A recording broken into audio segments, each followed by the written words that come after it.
This video is just for entertainment purpose. Everything said in this video doesn't mean to hurt anyone. Enjoy. Hello guys, मिर्ची news में आप लोगों का स्वागत है और हम बात करने वाले हैं दीदू की गोल मोल बातों की बारे में ही थोड़ी सी बात हम भी कर लेंगे, लेकिन स्ट्रेट फॉरवर्ड। तो दीदू जो है एक मनगढ़ंत कहानी बना लेती हैं और वो भी अक्कू के बर्थडे के दिन। क्यों दीदू, आपको विश नहीं करना था?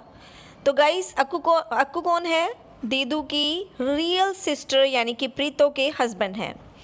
उनका बर्थडे होता है, लेकिन ये दीदू उनको विश तक नहीं करती हैं, उनका नाम तक नहीं लेती हैं। मतलब अगर ऐसे ही किसी का अड़ोसी पड़ोसी का बर्थडे होता है तो भी इंसान विश कर देता है, राइट? बर्थडे चीज़ ही ऐसी है, उसमें हम अच्छी विशेस देना चाहते हैं इंसान को। तो दीदू आप नहीं चाहती अपनी बहन का भला या कुछ अच्छाई नहीं चाहती हैं, जो आपने अपनी ही बहन के हस्बैंड को विश तक नहीं किया, और ऊपर से उन्हीं के बर्थडे के दिन आप एक मनगढ़ंत कहानी बनाकर अपने व्यूअर्स को सुना रही थी। अब देखो, 99% तो वो कहानी जो है वो मनगढ़ंत थी, लेकिन अगर 1% हम उसको सच मान भी लेते हैं तो दीदू ने वो कहानी सुनाने का दिन अक्कू के बर्थडे वाला ही दिन क्यों चुना? बताइए दीदू। मतलब कहानी तो बहुत पुरानी है ना, आपने कहा होली के आसपास की है, तो अब तो दूसरी होली आ जाएगी, है ना? तो आपने ये आज का दिन ही क्यों चुना? मतलब अटेंशन पाने के लिए? क्योंकि ऑब्वियसली किसी यूट्यूबर का बर्थडे होता है या उनके घर में बेबी होने वाला होता है, तो इस तरह के जो उनके व्लॉग्स आते हैं वो थोड़े स्पेशल होते हैं। लोग ईगरली वेट कर रहे होते हैं कि अच्छा अक्कू का बर्थडे है, क्या सेलिब्रेशन होगा, चलो वीडियो देखते हैं। लेकिन दीदू जो है वो सारा इनका जो ये चीज़ थी उसको ख़राब करना चाहती थी और सारी अटेंशन खुद के बैग में डालना चाहती थी। ईगो प्रॉब्लम बहुत बड़ी है ना, क्या करें? तो गाइज़, यहाँ मैं आप लोगों को याद दिलाना चाहूँगी कि प्रीतो जब लास्ट टाइम अक्कू के साथ होटल में जाती है, जिसके बाद वो डायरेक्ट ससुराल जाती है, उस टाइम जब प्रीतो और अक्कू होटल में होते हैं, अपनी बातों के बारे में डिस्कशन कर रहे होते हैं, क्या करना है, कैसे करना है, अपने जो भी बात गिले शिकवे होते हैं, यूँ कह सकते हैं कि उनको दूर करने की कोशिश कर रहे होते हैं, अपनी लाइफ को आगे कैसे बढ़ाना है इस बारे में सोच रहे होते हैं, तो वहाँ पर दीदू को चैन तब भी नहीं आता है। दीदू होती तो कानपुर में ही है, लेकिन उनका दिल और दिमाग जो है वो प्रीतो और अक्कू के बीच में हड्डी बनकर अड़ा हुआ होता है। उस टाइम भी ये जो दीदू होती हैं, ये अपना एक व्लॉग डालती हैं जिसका टाइटल रखती हैं कि ज़िद्दी ना होना ज़रूरी है, अगर नहीं होते तो लोग फ़ायदा उठाते हैं।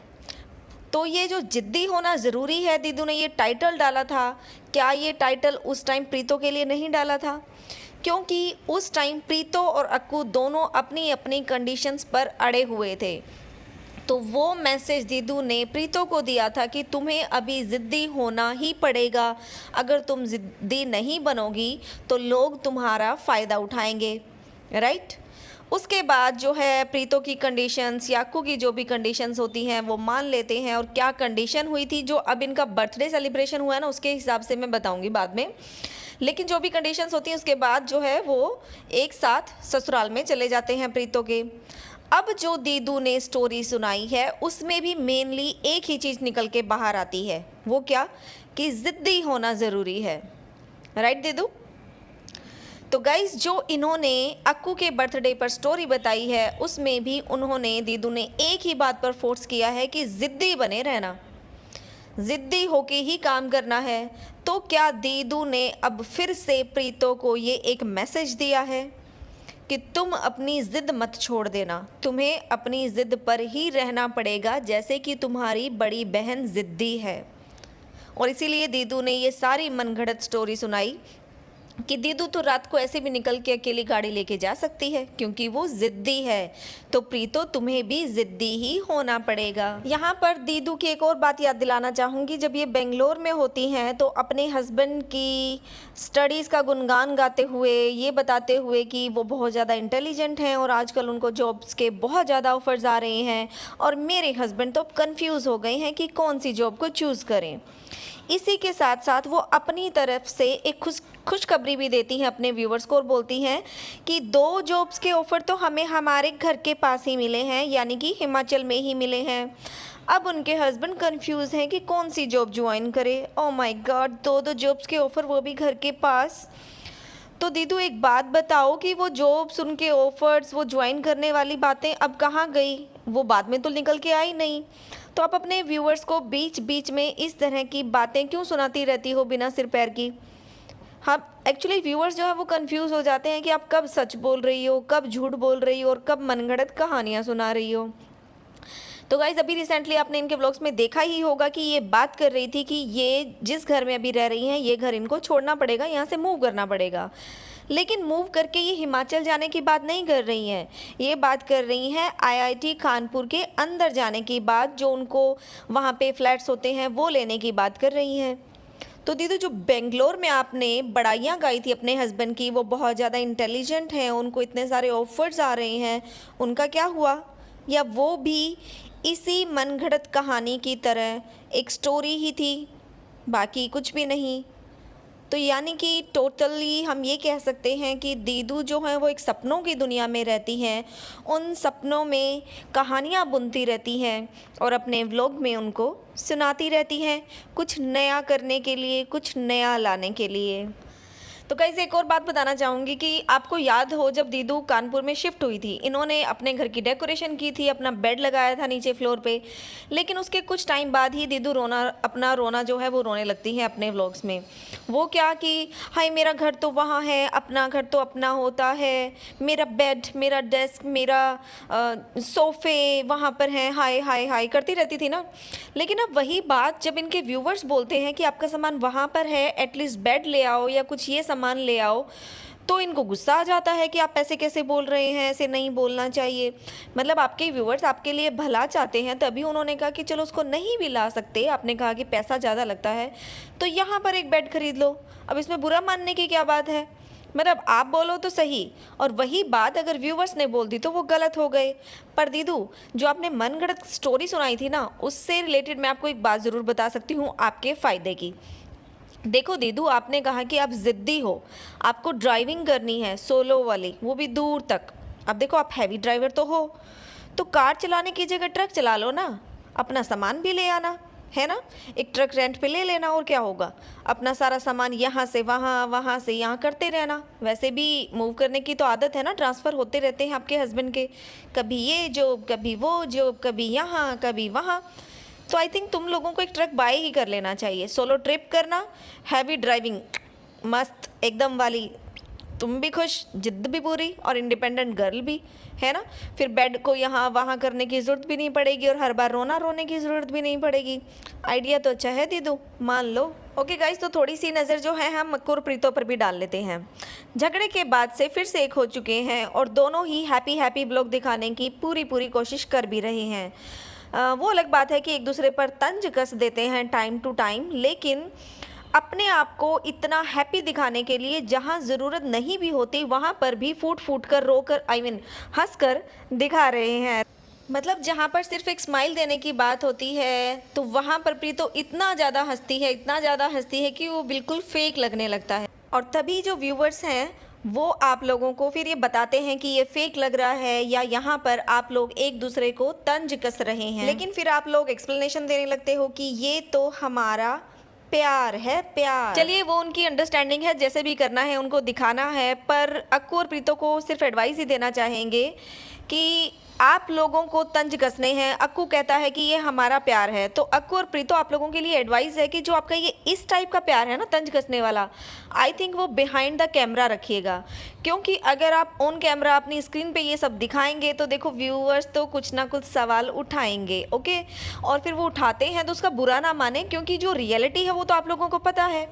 व्यूअर्स अगर क्वेश्चंस कर रहे हैं कि देखो टोंट मार रहे हो या ऐसा बोल रहे हो, तो वो ऑब्वियसली उसी बेस पे बोल रहे हैं जो आप दिखा रहे हैं। तो या तो उस चीज़ को दिखाइए मत, अपना वो स्पेशल वाला प्यार है वो बिहाइंड द कैमरा ही रखिए। अब देखिएगा कि जब आप लोग दोनों अकेले जा रहे थे बिना बेबी के, तो प्रीतो गाड़ी में बैठने के बाद बोलती है कि हम बेबी के बिन जा रहे हैं तो बड़ा अजीब सा लगता है। तो वहाँ पर अक्कू आप क्या बोलते हो कि बहुत अच्छा लग रहा है, बेबी मेरी मम्मी के पास है, दोनों बॉन्डिंग बढ़ा रहे हैं। इसके बाद अक्कू आपने खुद बोला कि ये बात सच्ची है पर कड़वी है। तो जो आपने ये डायलॉग मारा ना, इस तरह से ये टोंट ही लगता है पूरा पूरा। बाकी हाँ, अगर ये आपका प्यार है तो भैया हमारी समझ से तो बाहर है।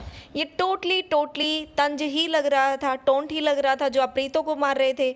अब व्यूवर्स इस बात को बोलेंगे तो आप बोलोगे ना ना ना ना, अक्कू टोंट बिल्कुल नहीं मारता, अक्कू तो प्यार करता है, प्यार वो तो मेरा प्यार है। पर अक्कू आपने खुद अपने मुंह से बोला है कि सच बोल रहा हूँ लेकिन कड़वा है। ऑब्वियसली अगर इसी तरह की बातें आप एक दूसरे को बोलते रहोगे तो वो टोंट ही लगते रहेंगे, और फिर आप जो सो कॉल्ड हैप्पी ब्लॉग बनाते हो ना, उसके पीछे की जो सच्चाई है वो भी सामने आ जाती है कि अभी तक सब कुछ सेटल नहीं हुआ है। और इसके प्रूफ तो बहुत सारे हैं, जैसे कि आपकी सिस्टर अभी तक मायके में क्यों नहीं आई हैं, मतलब अपने भतीजे को देखने के लिए। काफ़ी टाइम से भतीजा जो है वो यहाँ तो था नहीं और वो मिली नहीं है, उन्होंने देखा भी नहीं है। और अब तो एक अच्छा मौका भी था, भाई का बर्थडे, और फिर क्यों नहीं आई वो। तो यहाँ से साफ साफ लगता है। चलो अक्कू अपनी बहन की छोड़ो, आप अपनी ही बताओ, आप भी तो अपने ससुराल नहीं जाते हो ना, राइट? प्रीतो को बाहर से ही ले आते हो, बाहर से ही छोड़ के आ जाते हो, तो मतलब सब कुछ तो अभी सेटल डाउन नहीं है, राइट? तो इसका मतलब जो 100% हैप्पी व्लॉग है वो नहीं है, उसमें अभी भी कहीं ना कहीं खटास तो है, परिवारों में भी है, वो पूरा आपके व्लॉग्स में झलकता है। पर हाँ, एक बात बहुत अच्छी की, प्रीतो ने आपको गिफ्ट में जो कॉलाज बना के दिया था उसमें आपकी मम्मी की पिक्चर नहीं थी, और आपने भी बोला था कि हम एक और बनवाएंगे जिसमें मम्मी की भी पिक्चर हो और आपकी सिस्टर की भी हो, आपके भांजे की भी हो। वो बहुत सही था। चलो प्रीति ने भी उस बात पर अमल किया और उन्होंने अपनी सासू माँ की पिक्चर्स बनवाकर एक पिक्चर एटलीस्ट यहाँ पर डलवा दी है। चलो एक तो सही, लेकिन प्रीतो ने जो 2 पिक्चर्स बनवाई थी उसमें जो किचन में वो जब वो दिखा रही होती है तो सच में मुझे वो एक पिक्चर देख के तो हंसी आ रही थी। वो कह रही थी मम्मी की मैंने ये 2 पिक्चर बनवाई हैं, जिसमें एक पिक्चर में उनकी सासू माँ का फेस तक नज़र नहीं आ रहा था। तो प्रीतो ही आपकी सासू माँ की पिक्चर कैसे हुई? और एक और बात, इवन वो पिक्चर थी जिसमें इनकी सासू माँ इनके बेबी को उठाए हुए हैं गोद में, तो सासू माँ का फेस पूरा नजर नहीं आ रहा था। तो जब प्रीतो से पूछा जाता है कि कौन सी पिक्चर अच्छी है, तो ये मैडम बोलती हैं कि वो वाली सासू माँ की पिक्चर अच्छी है जिसमें सासू माँ का चेहरा ही नहीं है। वाह प्रीतो वाह, मतलब आप क्या शो करना चाह रही हैं? आपने पिक्चर बनवा दी अच्छा बनने के लिए, लेकिन जब पिक्चर को कोलाज में फिट करवाने की बारी आई है तो आप बोलते हैं कि ये वाली पिक्चर लगवाओ जिसमें सासू माँ का चेहरा ही नहीं है। तो वो सासू माँ की पिक्चर कहाँ से हुई प्रीतो? चलो इन द एंड पिक्चर लग गई है, वो बहुत सही है, लेकिन फिर भी जो प्रीतो हैं इस बात को बार बार अपना क्लैरिफिकेशन देती हुई नजर आ रही है कि मेरी पिक्चर तो बहुत कम थी, मम्मी की नहीं लगवाई, मैंने वो सोच के नहीं बनवाया था, ये सोच के नहीं करवाया था।